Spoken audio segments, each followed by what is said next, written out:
Nah waktu itu anjing-anjingnya si Mark ini tiba-tiba ngegonggong terus waktu mau disamperin. Makin dekat makin gede lagi nih suara gonggongannya kan. Mark langsung mikir di situ, ini kayak ada sesuatu nih di balik bungkusan selimut ini ya kan. Mark cobalah buka bungkusan selimut tuh pelan-pelan dari salah satu ujung bawah kan. Dibuka, set. Di situ Mark shock waktu dia lihat. Hai, wassalamualaikum warahmatullahi wabarakatuh. Terima kasih sudah klik video ini. Gimana kabar kalian semua? Aku doakan semoga kalian semua selalu sehat, selalu bahagia dimanapun kalian berada, ya amin ya rabbal alamin. Nah, seperti biasa di malam ini aku akan menemani kalian lagi dengan membawakan satu kisah kriminal lagi, yaitu tentang hilangnya seorang perempuan remaja di sebuah jalan setapak yang pernah bikin heboh satu Inggris tahun 2000 lalu. Nah, awalnya nggak ada yang tahu pasti apakah perempuan ini kabur kah, diculik kah, atau jadi korban penghilangan nyawa.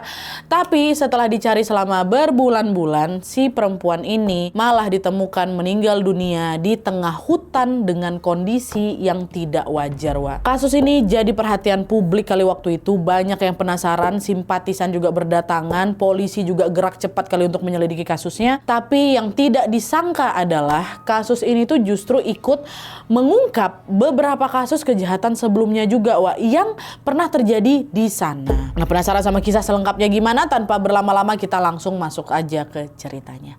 Check it out.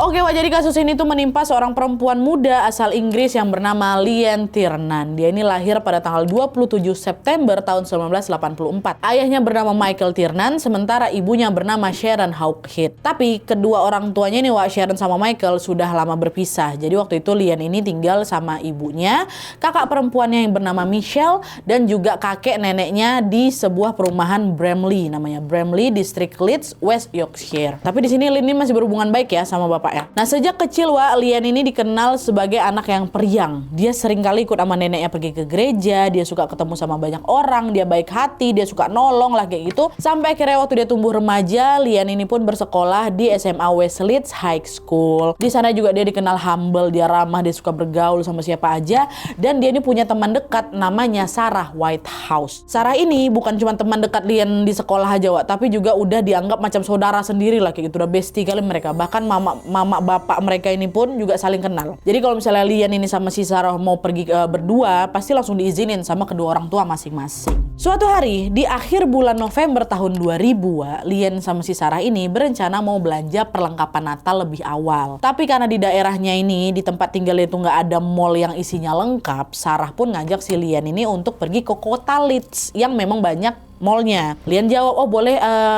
gitu, sekalian lah yuk kita main ke sana mumpung besok hari Minggu katanya. Oke apa Liane, besok ketemuan di tempat biasa ya. Nah, tempat yang dimaksud ini adalah titik tengah atau titik kumpul mereka dari rumahnya Liane yang ada di Bramley ke rumahnya Sarah yang memang beda daerah gitu. Itu biasa titik kumpulnya di sana. Tapi masih di District Leeds ya. Nah, akhirnya sesuai rencana, besoknya di hari Minggu tanggal 26 November 2000, sepulang dari gereja, Liane ini udah siap-siap Dia ganti baju pakai jumper polo bergaris hitam putih yang dilapisi lagi sama jaket biru tua. Terus dia pakai celana panjang warna hitam dan sepatu boot hitam setinggi mata kaki. Liane juga ngikat rambutnya dengan gaya ekor kuda pakai karet, terus dikasihlah jepit rambut kesukaannya. Pas sudah siap, Liane izinlah ke Sharon, ke mamanya kan. Mah, aku ke kota Leeds bentar ya Maya, mau belanja sama Sarah. Oh boleh sayang, tapi jangan pulang malam-malam ya, udah biasa kan pergi sama si Sarah. Iya mas, sebelum sore aku udah pulang kok katanya. Dah, abis itu Liane cium pipi mamanya, terus jalanlah keluar nemuin Sarah di tempat janjian. Dari sana udah ketemu nih, Liane sama Sarah pun naik bus dulu ke arah Leeds. Sampai di sana mereka langsung belanja sesuai sama kebutuhan mereka, dan sorenya sekitar jam 4.50 sore mereka balik lagi lah ke terminal di dekat rumahnya Sarah. Udah nyampe di kota atau di tempatnya tinggal mereka. Liane sempat mampir dulu tuh bentar ke rumahnya si Sarah, barulah sekitar jam 5-an sore Liane pamit pulang. Nah waktu itu Sarah ini sempat nganterin Liane tuh sampai ke dekat Hawley Gill. Ini jalan setapak yang kanan kirinya itu hutan lebat Jalan itu memang biasanya dijadikan jalan pintas bagi warga Bramley kalau memang mau kemana-mana Tapi jalanannya ini sepi, agak seram juga di situ, apalagi kalau malam. Nah si Liane lewat situ. Waktu itu Liane itu nekat lewat sana gegara bisa nyampe rumah dia lebih cepat gitu Wak, bisa nyampe rumah sebelum malam. Dia kan udah janji sama mamanya pulang nggak malam ya kan, sore dia pulang. Nah diantara ke situ. Nah pas sudah nyampe di perbatasan Hockley Hill ini, Lian pun pamitan sama Sarah. Udah ya, Wak aku pulang dulu, besok kita jalan-jalan lagi ya. Iya Lian, hati-hati ya kamu gitu. Nah Lian pun jalan lah ini sendirian. Dia ngelewatin lah jalan setapak itu tadi. Sementara Sarah masih tegak di situ, dia masih ngamatin Lian dulu dari kejauhan. Sampai beberapa menit tuh diperhatiin sama Sarah dari jauh kan. Nah pas Lian ini udah nggak agak kelihatan, barulah Sarah balik ke rumahnya. Nah sekitar jam 5:30 sore Wak, Sarah mau mastiin sahabatnya ini udah nyampe rumah apa belum. Akhirnya dia telepon lah ke nomor telepon rumahnya Lian. Yang ngangkat waktu itu Sharon, mamanya Lian kan. Nah di situ Sharon bilang kalau Lian belum pulang. Panik lah Sarah sama si Sharon kan. Tante dia udah balik dari tadi loh. Udah sekitar 30 menitan yang lalu, tapi kok belum sampai rumah ya. Harusnya Wak, jalan dari Hockley Hill ke rumahnya Lian itu cuma paling 15 menit gitu. Sharon panik, dia cobalah telepon si Lian. Tapi teleponnya cuma berdering aja Wak, nggak diangkat, nyambung memang tapi nggak diangkat. Dicoba lagi telepon beberapa kali, masih juga nggak diangkat. Sampai waktu di telepon yang keempat Wak, nyambung, di reject dari sana, dimatiin. Dan habis itu HP-nya Lian tiba-tiba nggak aktif. Makin resah lah mamanya si Sharon ini ya kan. Sharon coba lah nelpon mantan suaminya, telepon si Michael, mastiin kalau si Lian mampir ke sana nggak mas gitu. Sharon juga ngubungin saudara dan kerabat-kerabatnya, tapi nggak ada Wak satupun dari mereka yang tahu di mana keberadaan Lian. Di situ makin panik lagi si Sharon, ini pasti ada apa-apa nih sama anak aku ya kan, pikir si Sharon. Soalnya Sharon tuh tahu betul Wak, kalau dia misalnya mau mampir ke suatu tempat atau dia nih mau pulang agak telat malam kayak gitu pasti dia ngabarin, tapi kan nggak akan ditambah lagi, teleponnya juga malah di reject, dimatiin dari sana. Akhirnya di sini Sharon pun langsung ajak Michelle, kakaknya si Lian, untuk mencari si Lian ini di sekitar Hockley Hill tadi tuh, sampai ke area perumahan. Mereka masih mau cari mandiri, dicari-cari nggak ketemu. Udah putus asa di sini, barulah Sharon telepon polisi untuk melaporkan anak aku hilang pak, gitu. Dia nggak balik-balik ke rumah. Sharon waktu itu juga ngasih foto, ngasih ciri-ciri pakaian Lian terakhir kali waktu dia pamit pergi. Dan setelah dapat info itu, malam itu juga polisi langsung mengerahkan tim untuk mencari Lian. Pencarian Lian kala itu Wak, dipimpin oleh seorang detektif yang bernama Chris Gregg. Nah sebelum mulai mencari, polisi ngumpulin dulu nih informasi dari Sarah ya kan, orang yang paling terakhir kali ketemu sama si Lian dan ngelihat kondisi Lian masih hidup terakhir kali juga. Sarah bilang langsung mau ke polisi, dia ceritain kita ada aku ceritain. Dah, habis dapat info itu, awalnya polisi ngerahin tim kecil dulu nih Wak, pakai anjing pelacak dulu ya kan, untuk nyusurin jalan setapak di Hockley Hills tadi sampai ke perumahannya Bramley, perumahan tempat tinggalnya si Lian. Pihak keluarga sama warga setempat juga bantu nyariin tuh Wak, sampai masuk tuh mereka ke arah-arah hutan yang ada di kanan kirinya Hockley Hill tadi. Pencarian itu dilakukan dari jam 8 malam sampai dini hari, sampai tengah malam. Tapi nggak ada juga tanda-tanda keberadaan si Lian di situ Wak. Besoknya polisi mulai nyebarin poster orang hilang di berbagai tempat, di banyak media juga udah mulai dimuatkan, di media massa, TV, sampai radio juga ikut memberitakan soal hilangnya Lian ini di Hockley Hill. Jadi makin banyak lagi nih orang yang tahu dan orang juga jadi simpati, mau bantu nyariin juga. Waktu itu banyak masyarakat yang mikir kalau mungkin aja si Lian ini udah diculik. Mereka pikir kayak gitu gara-gara area Hockley Hill tadi itu terkenal sepi dan juga terkenal rawan tindak kejahatan. Ditambah lagi waktu itu ada orang yang ngelapor ke polisi kalau Pak, tanggal 26 November kemarin itu sebelum Lian hilang Pak, saya lihat ada bapak-bapak lagi jalan bawa anjing di sekitar Hockley Hill tadi Pak. Saya lihat dia jalan bolak-balik macam lagi mantau sesuatu. Agak aneh Pak gelagatnya. Bukan cuma sekedar lewat, bolak-balik ya Pak ya. Saya curiga nih jangan-jangan orang ini ada kaitannya Pak sama si Lian. Ditanya sama polisi, ciri-ciri orangnya kayak gimana Pak? Seingat saya tingginya tuh sekitar 170-an cm Pak. Terus badannya kekar, mukanya bulat, dia pakai topi wool warna hitam, dia pakai jaket, terus sama celana jeansnya tuh kelihatan agak kotor Pak, gara kena lumpur. Tapi saya nggak begitu lihat jelas Pak mukanya, soalnya saya lihatnya dari jauh, kata si saksi ini. Polisi coba lah gambar sketsa wajah itu kan berdasarkan ciri-ciri dari si saksi ini. Dan yang bilang itu nggak cuma satu orang, ada beberapa saksi yang juga ngelihat si orang ini juga. Akhirnya polisi coba lah wawancarai semua laki-laki yang ciri-cirinya mirip sama si sketsa itu, terutama para laki-laki yang memelihara anjing di rumahnya kan. Diinterogasi itu semuanya untuk dapat informasi seputar Lian. Ada sekitar 140 orang tua yang diinterogasi sama polisi. Diwawancara satu persatu. Sayangnya tidak ada satupun dari mereka yang terbukti berkaitan sama kasus hilangnya Lian. Banyak di antara mereka yang mengaku kalau mereka baru tahu Lian ini dari berita juta. Jadi 140 orang ini yang nggak ada ditahan. Cuman di sini dukungan masyarakat ke keluarga Lien terus mengalir luar biasa, Wak. Bahkan nih ada seorang pengusaha dari distrik Leeds yang sampai bikin sayembara loh. Sayembara hadiahnya 10.000 pound sterling, 480 juta tuh untuk siapa saja yang ngasih info valid soal keberadaan Lien. Padahal ini bukan kerabat, bukan apa, Wak. Orang yang simpati aja. Ada juga sekelompok masyarakat yang pasang foto, pasang deskripsi ciri-cirinya Lien itu di karton susu yang dijual di toko-toko. Dan ada banyak juga orang yang masang reklame di pinggir-pinggir jalan yang isinya foto Lien dengan tulisan "Have you seen me?" kayak gitu. Apakah kamu melihatku, di berbagai daerah yang ada di Yorkshire tadi. Banyak Wak orang yang bantu si keluarga Lien ini kan. Nah di saat yang sama Sharon, ibunya Lien, juga sering tuh muncul di media. Sharon minta bantuan ke seluruh masyarakat, seluruh pihak berwajib untuk mengawal terus kasus ini sampai Lien ketemu. Entah Lien itu ditemukan dalam kondisi hidup ataupun meninggal, tolong cari dia sampai ketemu. Pihak kepolisian pun juga menyusun strategi baru, Wak, untuk bisa memperluas lagi jangkauan pencarian ini. Polisi waktu itu nerjunin lebih banyak petugas. Pertama kan masih kelompok kecil kan. Sekarang udah banyak petugas diturunin, petugas gabungan itu sampai 200-an lebih, Wak, yang dibantu juga sama ratusan relawan dari penduduk setempat. Tim ini mencari Lien lewat jalur darat dengan memeriksa 700 rumah warga waktu itu diperiksa, ngegeledah 800 gudang, ngecek garasi orang-orang, ngecek sumur, ngecek bangunan terbengkalai, sampai ngecek 150-an tempat usaha yang berada di radius beberapa kilometer dari Hockley Hill tadi. Digeledah semuanya, Wak. Bangunan-bangunan di sepanjang rute merah atau rute yang mungkin dilewatin sama Lien itu. Dicek ya kan. Dan selain itu polisi juga menerjunkan tim pencari khusus pakai helikopter, Wak, yang tugasnya memantau area di atas hutan-hutan yang memang sulit dijangkau lewat darat ya kan. Dan mereka juga minta bantuan dari unit pencarian bawah air. Sampai bawah air, Wak. Yang tugasnya nanti apa? Mencari sepanjang saluran air yang ada di Leeds. Barangkali Lien hanyut, tenggelam di sana ya kan. Gak cuma itu aja, polisi juga sampai minta warga di sana untuk berhenti ngumpulin sampah ke petugas kebersihan dulu untuk sementara waktu. Karena apa?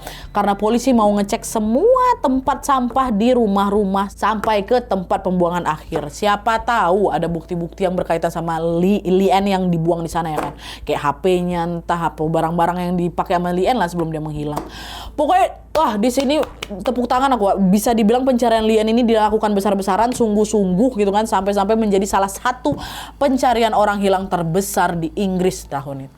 Dah, semua dilakukan kan? Semua tuh totalitas mereka lakukan. Balik-baliknya lagi, pencarian yang udah dilakukan dalam skala besar ini, segala usaha udah dikerahkan ini, banyak pihak yang juga ikut bantu nyari ini, tetap nihil hasilnya. Tidak ada satupun petunjuk. Nggak ada juga laporan valid yang masuk. Lien ini seolah-olah tenggelam di telan bumi gitu loh, Wak. Nggak ada yang tahu pasti apakah waktu itu dia kabur ke suatu tempat, atau dia ini diculik, atau dia ini masih hidup, atau dia ini udah meninggal.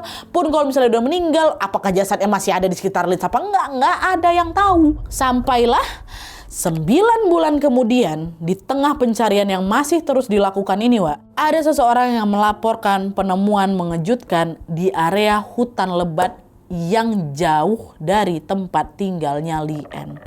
Dan penemuan inilah yang menjadi petunjuk penting tentang apa yang sebenarnya terjadi sama Lien. Masuk.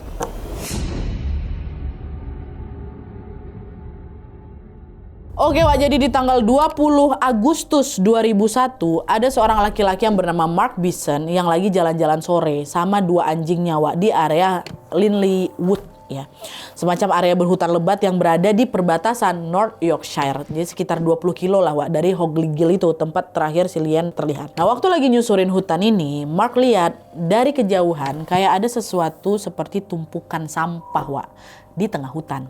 Nah, waktu dideketin, rupanya di sana ada bungkusan selimut motif bunga-bunga, Wak. Bentuknya panjang, diikat pakai tali putih. Jadi macam ngebungkus benda yang berukuran sekitar 1,5 meter. Dah. Nah, waktu itu anjing-anjingnya si Mark ini tiba-tiba ngegonggong terus waktu mau disamperin. Makin dekat makin gede lagi nih suara gonggongannya kan. Mark langsung mikir di situ, ini kayak ada sesuatu nih di balik bungkusan selimut ini ya kan. Mark cobalah buka bungkusan selimut tuh pelan-pelan, Wak, dari salah satu ujung bawah kan.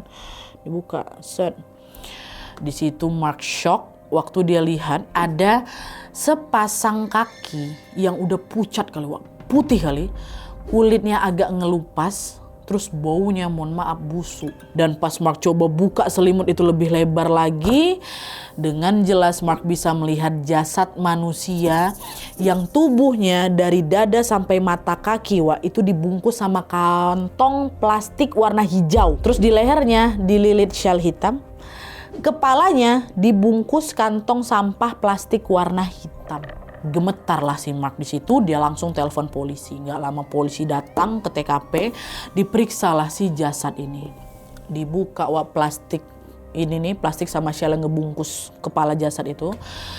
Dan terlihatlah wajah jasadnya udah rusak, udah nggak bisa dikenali Terus di lehernya, di leher si jasad ini kan tadi ketutup shell kan. Waktu dibuka shellnya, terpasang kalung anjing. Kalung anjing dari kulit yang warna coklat itu. Ini kalung anjing ya, bukan kalung liontin anjing, bukan, kalung anjing. Kalung yang biasa di leher anjing itu ada di situ. Terus kedua tangan jasad ini terikat ke belakang pakai 3 tali warna kuning. Pakaiannya masih lengkap dan rambutnya kekuncir kuda dengan 1 jepitan rambut Waktu nengok jenis pakaian dan jepit rambut yang dipakai sama jasad ini, polisi langsung menduga kuat kalau itu adalah jasadnya Lee Ann.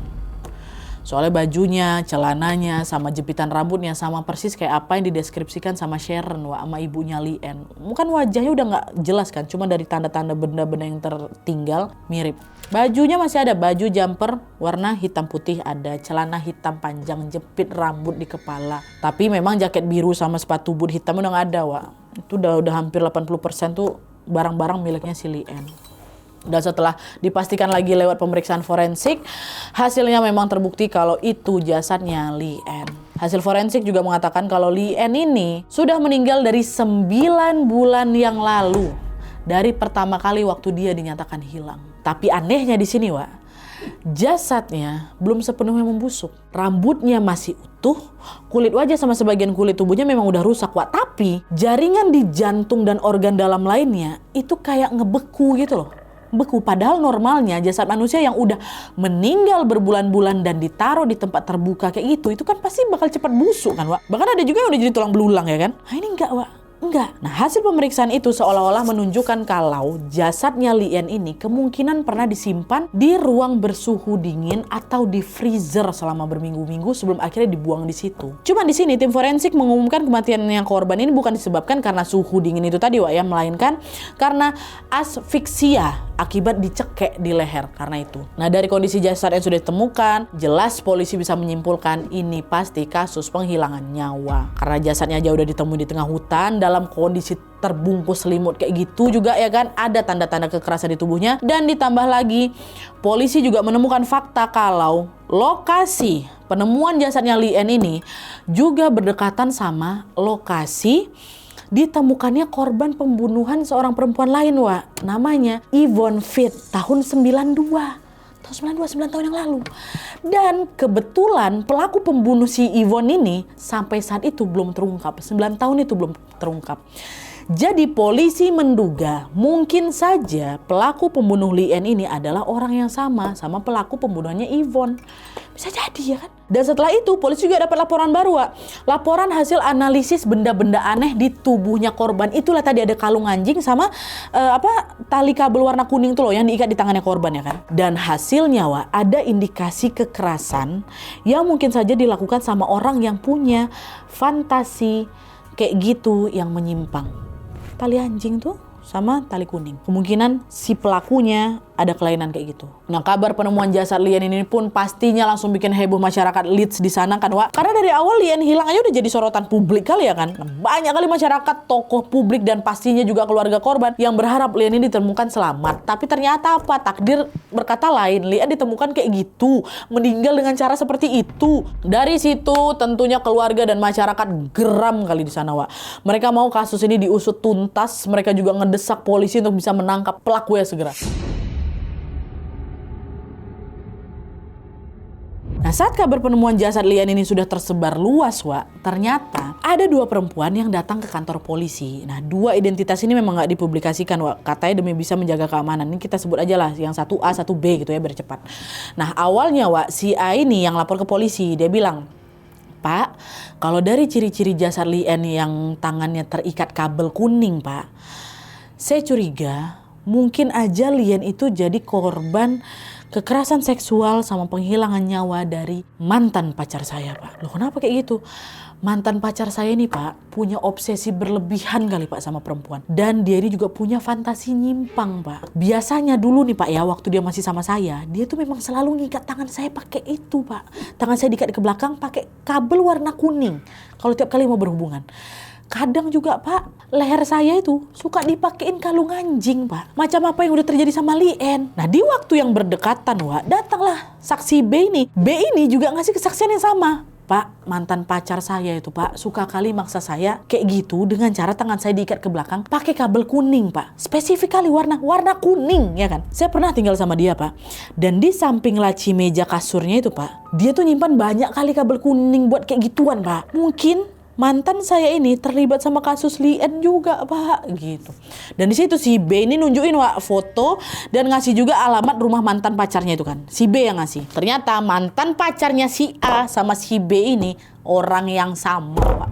Namanya John Taylor. Ya, dia adalah seorang pekerja pengantar paket, umurnya 45 tahun waktu itu, dan tinggal di Cockshot Drive, Bramley, yang jaraknya sekitar 2-3 km dari Hockley Gill, tempat Lien terakhir terlihat. Dan John juga pelihara banyak anjing, Wak. Pelihara anjing dan juga pelihara musang di rumahnya.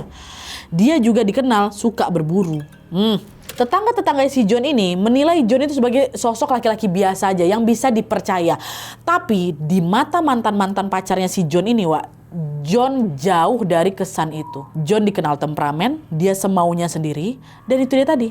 Dia punya fantasi kayak gitu nyimpang. Suka ikat belakang pakai tali warna kuning sama suka pakein kalung anjing. Akhirnya setelah dapat satu nama dengan ciri-ciri penyimpangan yang sama dari dua saksi yang berbeda, polisi pun mencari info lebih jauh tentang si John ini, Wak. Nah, waktu dicek dulu riwayatnya apa segala macam, ditemukanlah catatan riwayat kriminal si John.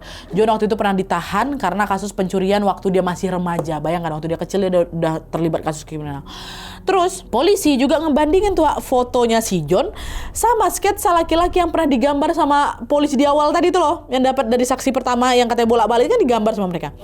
Rupanya postur badan sama struktur wajahnya si John ini, Wak, mirip kali sama si sketsa laki-laki itu. Akhirnya dari situ polisi makin yakin lagi, dia grebek lah rumahnya si John ini yang ada di Cockshot Drive tadi kan.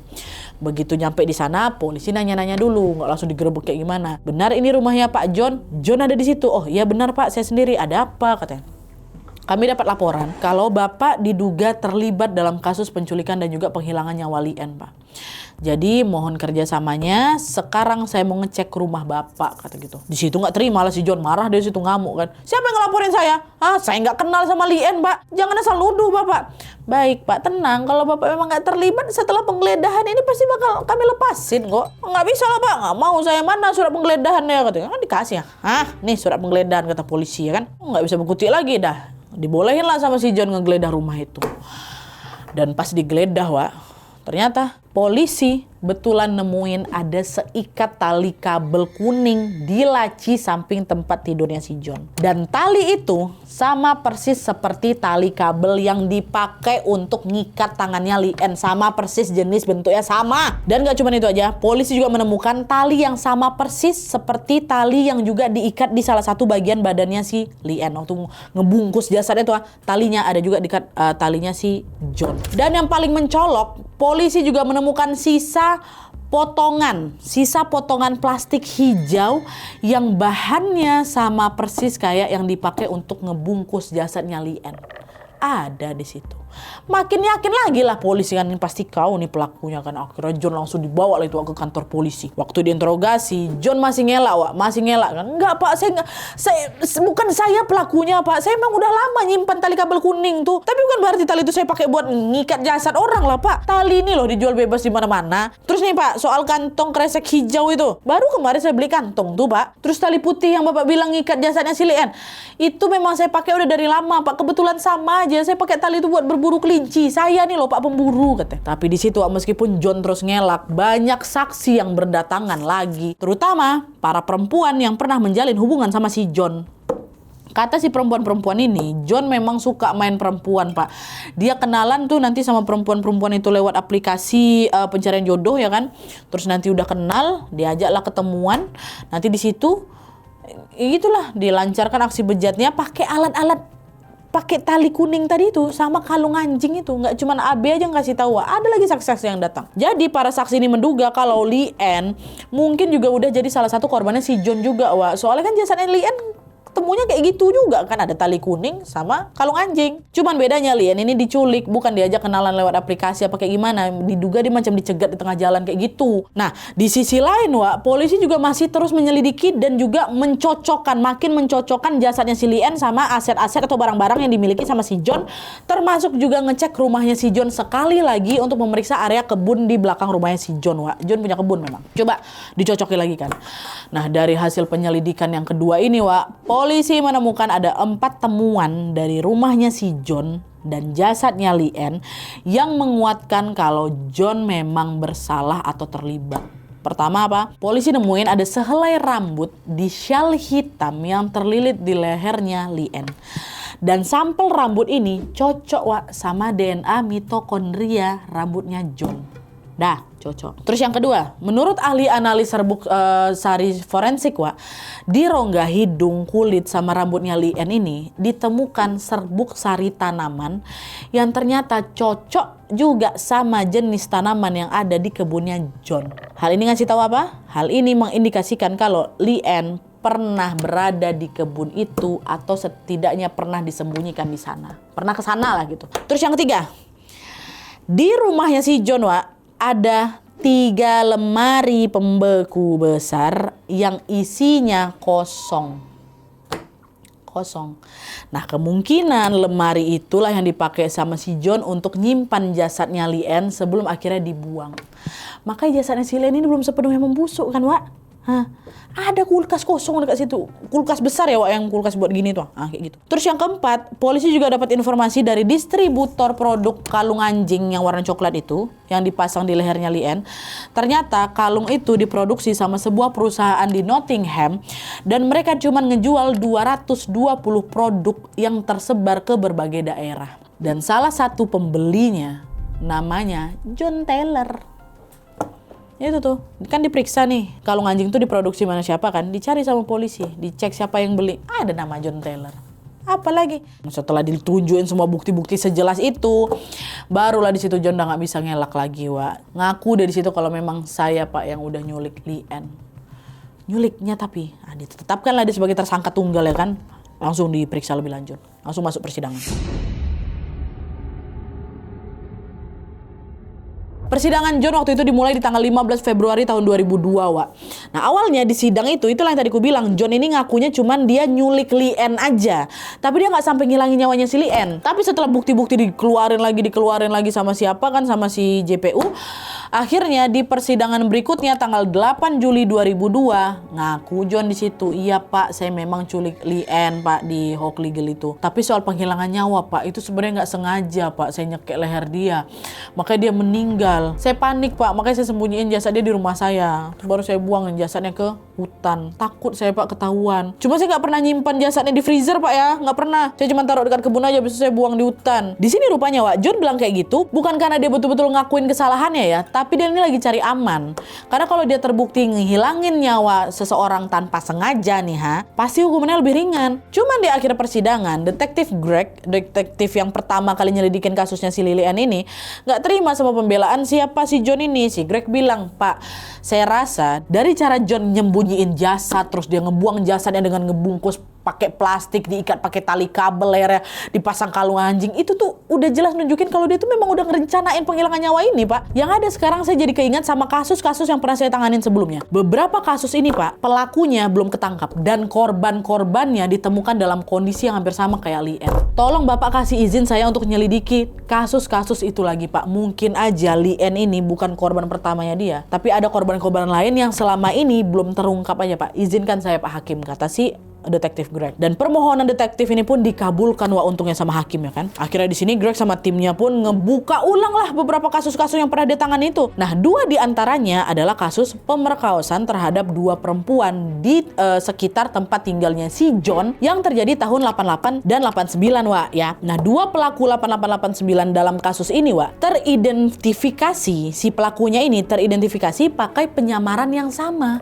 yaitu pakai topeng dan juga senjata yang sama-sama pisau. Nah, si pelaku ini diperkaoslah si korban berdua ini, terus ngelukain si korban pakai pisau. Nah, Greg cobalah kan cocokkan ekstraksi DNA pelaku 2 korban tadi yang memang masih tersimpan di lab forensik sama DNA-nya si John, iya kan? Dicocokin.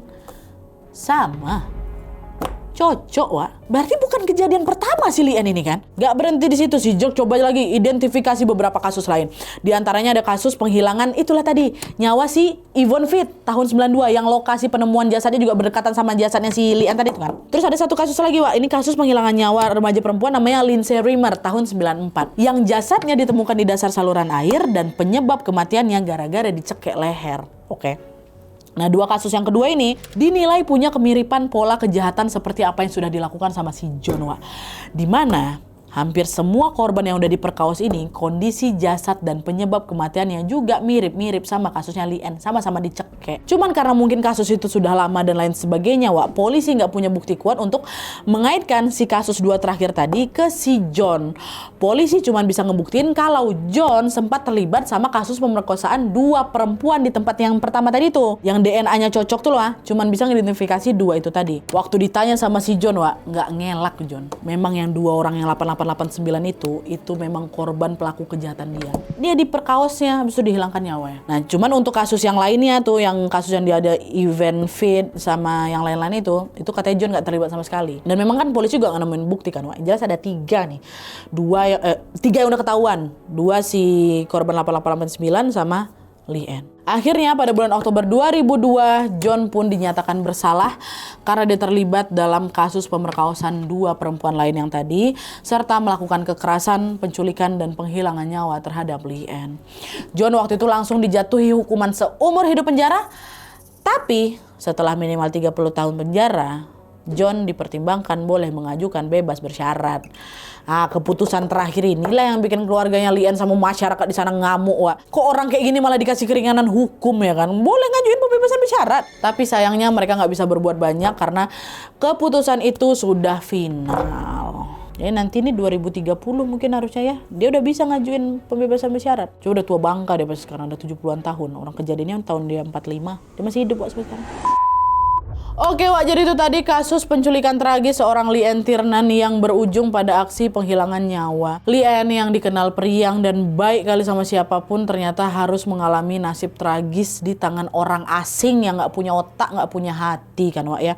Udahlah si John ini nyulik anak di bawah umur, disiksa sama dia sampai dihilangin juga nyawanya. Udah kayak gitu, masih juga bisa dia bilang dia nggak sengaja tuh ngilangin nyawanya si Lien. Kisah ini tentunya menjadi pembelajaran untuk kita semua untuk terus berhati-hati dimanapun kita berada, Wak ya. Apalagi kalau mau lewat tempat-tempat sepi, ya Allah hati-hatilah, weh, sendirian pula, astagfirullah. Udah, Wak, lebih baik cari jalan lain atau paling nggak minta ditemanin sampai lewat jalan sepi tuh. Tapi habis itu kalian antarin juga orang yang udah nemanin kalian itu. Ini bolak-balik, udah lewat jalan lain aja lah. Kadang itu, Wak, kita dia udah hati-hati nih, udah baik juga sama orang, tapi ternyata kejahatan tuh tetap bisa ngintai kita kapan aja loh, Wak. Ya Allah ya Rabbi, semoga kita selalu dilindungi oleh Allah Subhanahu wa taala di mana setiap manapun langkah-langkah kita selalu dilindungi, Wak ya. Amin ya rabbal alamin. Jangan lupa kemana-mana baca doa, Wak. Wak, jadi sekian dulu videonya. Terima kasih banyak yang sudah menonton. Kalau kalian suka video ini, klik like ya.